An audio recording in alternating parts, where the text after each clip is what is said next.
Can't you sleep? It's just this. My old friend Kane flies in tomorrow. Oh, that sounds nice. Should we all go out for dinner?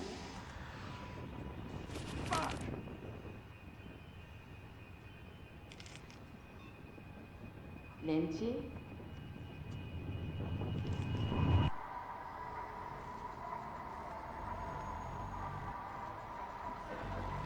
Lynch?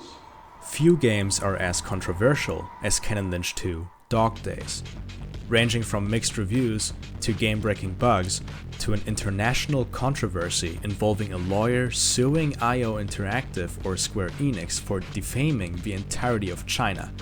While seen as largely forgettable, Kane and Lynch 2 Dog Days seem to have struck a nerve in a way.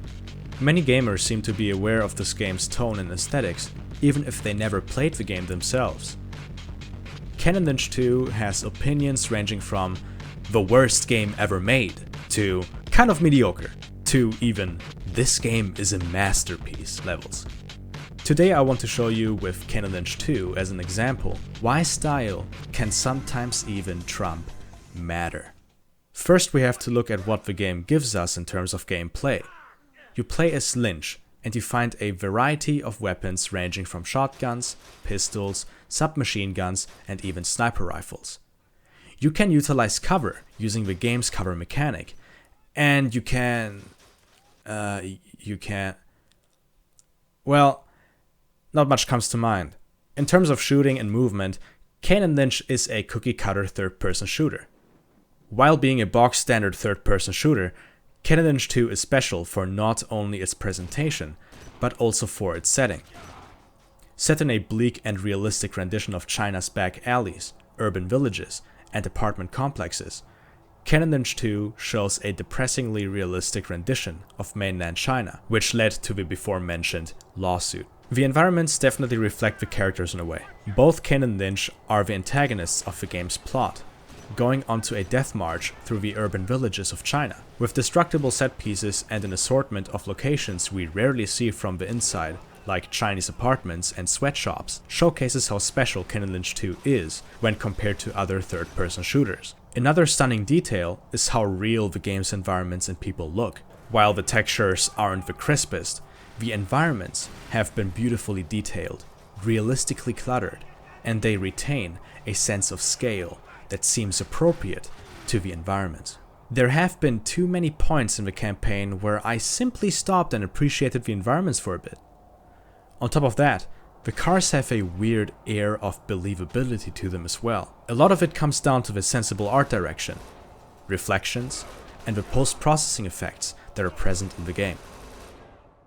What makes the post-processing effect special, you might ask? Mainly the fact that the post-processing effects perfectly emulate an analog or early digital camcorder. This might not be obvious to people that never used one of those camcorders before, but they do feature a variety of special video imperfections not seen on most other mediums. The most prevalent visual errors are blown out lights, light streaking, and artifacting. There also is some quite heavy lens distortion, which is not uncommon for various camcorder models, like for instance the Sony Handycam. This kind of post-processing, combined with the realistically bleak environments and character designs, highlights how much thought went into the visual direction of the game. The more controversial effect that was thrown at the players was the shaky camera. While many hate the camera, I was able to play through the entire game without enabling the Steadicam option once. The shaky cam, while really intrusive, reinforces the feeling of a cameraman chasing after Lynch during intense firefights. When Lynch dies, the camera falls to the ground as if the cameraman has been shot as well.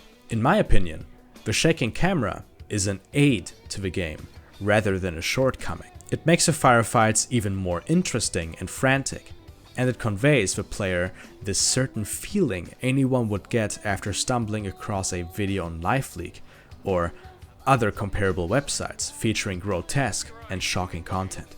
With the guerrilla documentary style camera movement in mind, the game manages to one-up itself even further with the inclusion of mosaics.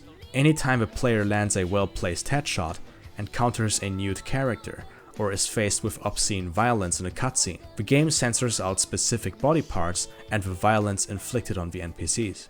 The consequence of this is gameplay that feels way more raunchy and violent than it actually is. With the bleak, depressing, and hostile environmental design of Kane and Lynch 2, and the numerous post-processing effects emulating the look captured through a Sony Handycam, Kane and Lynch already features an oppressive and threatening vibe. Yet in the sound department, they made sure to make the player even more uncomfortable. The soundtrack is comprised of various noise tracks that blend into the ambience of any given level. No matter at what point in the campaign you are, the droning is always present and gives off an unpleasant vibe. Some tracks, like limo hits, sound legitimately disturbing, even more so in the context of the campaign.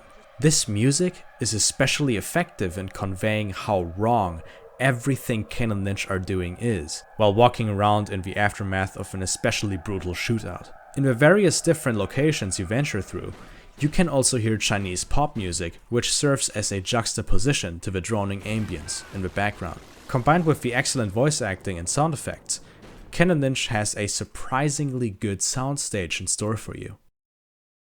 Some games, while being mediocre or bad on the surface, have more to them when you take a deeper look at the whole picture.